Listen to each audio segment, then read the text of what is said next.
Hello, I'm Michael Redmond, professional 9-dan Go player. In this video, I'm going to show you a game from the amateur pair Go tournament. The idea of mixed pairs playing Go was introduced by Mr. and Mrs. Taki, and it has been very successful. This year, in 2020, we're having the 31st International Amateur Pair Go tournament. This game is from the second round, and it's going to be between the Hiraoka pair, a married couple. They're representing Tohoku, which is the northeastern part of the main island. Their opponents with the white stones are Kasumi and Yusuke, who are representing the junior section. The junior section is for junior high school students and younger. So this starts with what we call the Kobayashi style opening. And white played a low kakari. This is where people would usually play a pincer. But nowadays, new things are being tried out. And this kick is what some people call an AI move. It's one of the new moves. So a fairly peaceful opening so far. This attachment and the double hane, this is also a very popular move in modern Go. Black plays the old joseki, you might say. Black played the old-fashioned way, but this is okay because Black's next move here, this extension, is a very important opening point. This move makes a stable shape for Black in the upper right, and it also puts some pressure on White on the right side. White invaded. This is natural. This is one place where White could invade. This area that Black has on the lower side, it's not a very strong area anyway. There's a lot of points where White could have attacked. Black kicks, and this move comes as a bit of a surprise. Let's look at it on the board. Let's look at it on a separate board here. So, what Black could have done is, locally, Black attaching on the top would be the more normal move. And since the ladder favors White, White will probably wedge here. And if Black cuts underneath, this would happen. In this case, the ladder does favor White, but White might play the ladder. White might play an Atari on the second line.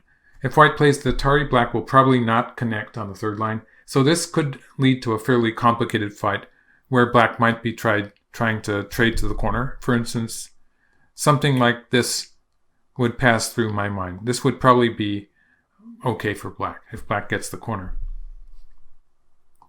But there are a number of variations that could happen from this point on.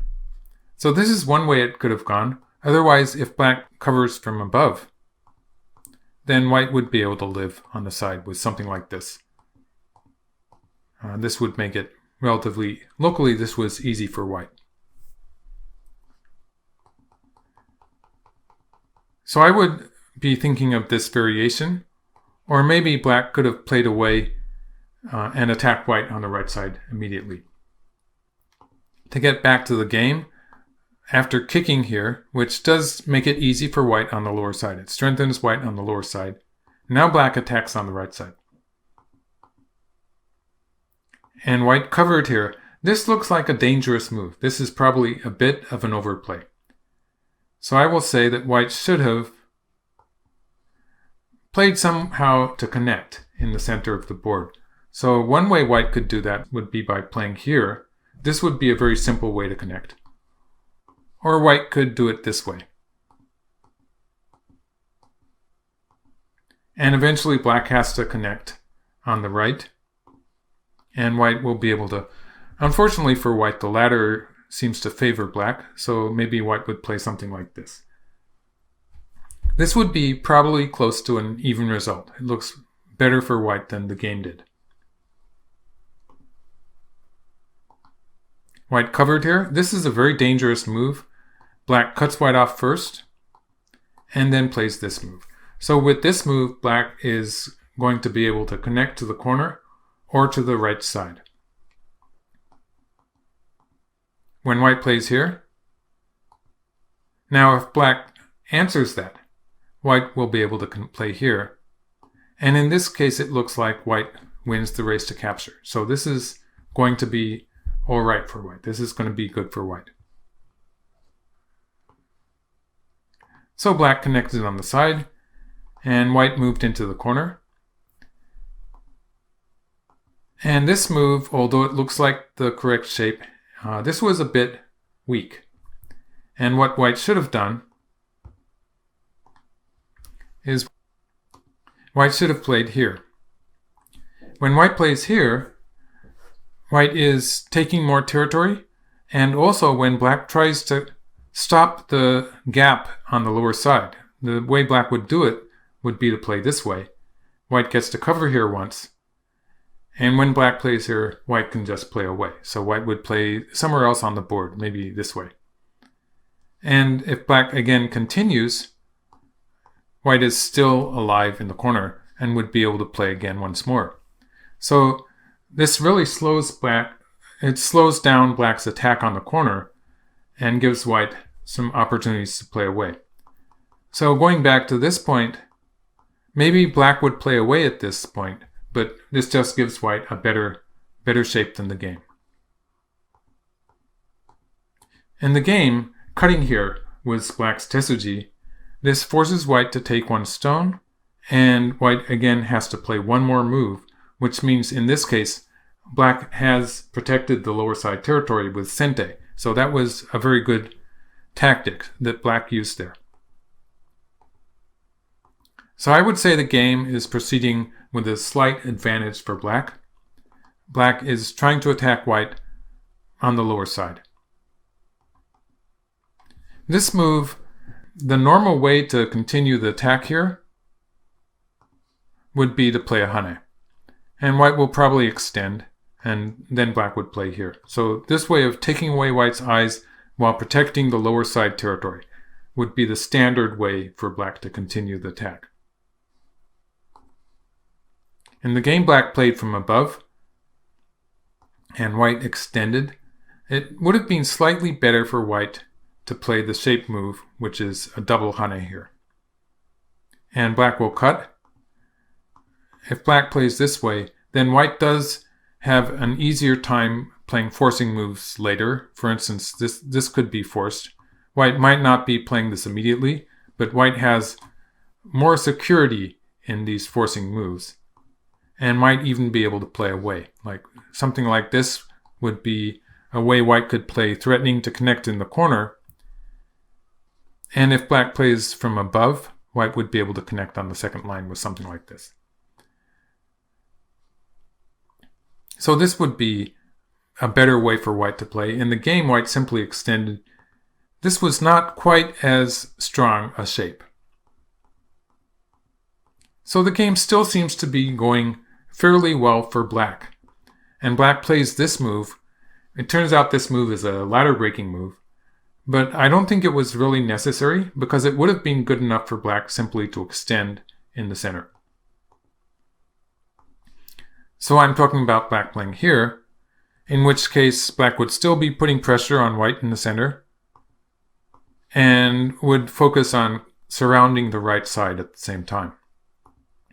In this variation, I think that black has a nice territory there on the right and is still chasing white in the center of the board. This looks like a reasonably good result for black. In the game, black plays this move. Pretty amazing, this ladder breaking move. And the ladder I'm talking about is at this point, where if white had played here, black will be able to capture these two stones in a ladder. Like this. So you can see how that exchange that black played in the upper left corner is working here. White played this attachment, which was a Tetsuji. And if black covers here, I think white's idea was to play here, in which case white can cut with Sente and capture the three stones. So black bumped against white. And now black has this group in the lower left, which is in danger. Black played like this to make eyes. And actually white has made it easy for black now, I think with this final move, white should have played the ko. So I'm talking about white cutting here, in which case black would play this way to make a ko out of it. And white does have some ko threats in the center of the board, so if we assume this move and white cutting, black continuing the ko, then white would start a fight in the center. And the center is an area where black is in a bit of danger also. So on the whole, white does have prospects of winning this ko in the lower left, or having a strong offensive in the center of the board. In the game, when black gets to live in the corner here, I think black has established a lead in territory. So it makes sense that white is starting a fight in the center, because black does have a small lead in territory, and a peaceful endgame will probably lead to a win for black. White wants to make things exciting in the center of the board. And therefore, this move that black played, saving the 2 stones in the center, it surprised me. It's a surprising move. And white is already pretty much alive in the center. White has potential to connect up to the left, and also can live at any time.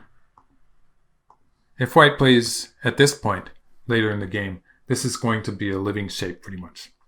So white doesn't really have to worry about that group in the center. And white got to continue the fight in the center of the board. Playing an Atari from this side, it was a very good shape. It's a good shape move, but not as forceful as playing an Atari from the other side. So let's look at playing Atari from the other side here.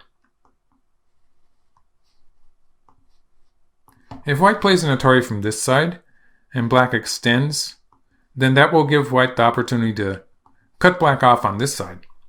And this fight becomes a very busy fight for black. Black has a lot of stuff to worry about there in the center of the board. For instance, if something like this happens, black is cut off from the left side in the center there. It looks very dangerous for black. So I think this would have been a more forceful way for white to play. Although the move that white played, it is the more beautiful move. It's the shape move that white can play.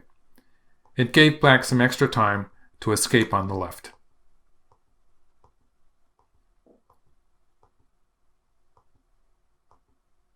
So in this fight, when black plays here, white's connection in the center is not secure yet, and it's a fight between this black group in the center and white's group.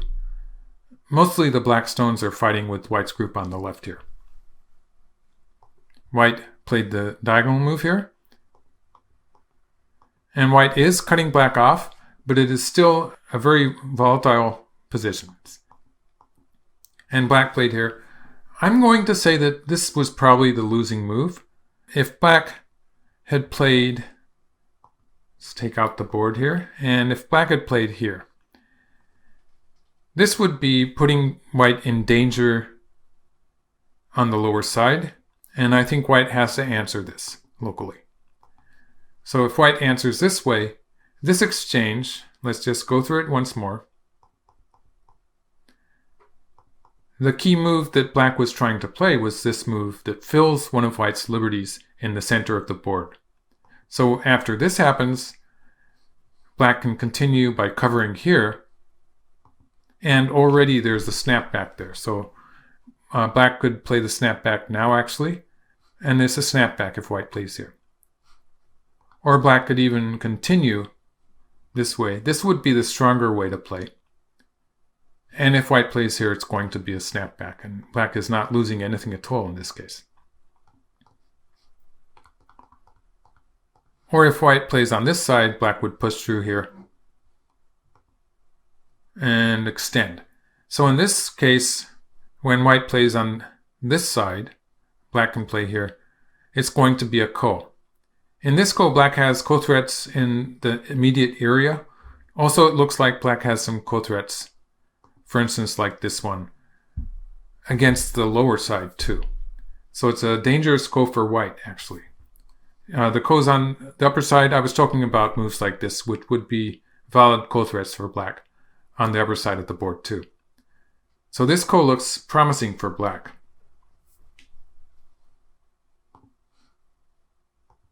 In the game when black played here, black's position here, the shape does not have a lot of liberties. So the race to capture is going to be very difficult for black. And actually at this point black resigned. So if black had continued something on the outside, black doesn't really have a good way to fill a white liberty, because if black plays here, white can just jump out.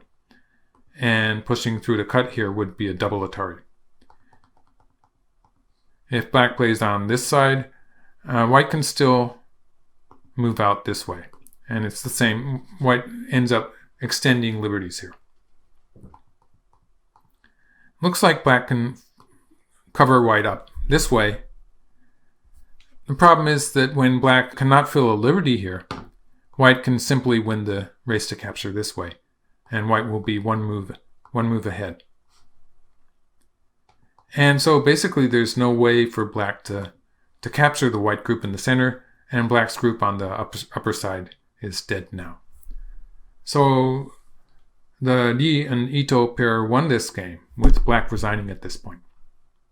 It was an exciting game, I think, with the final race to capture, and the fight in the center was the key point in this game.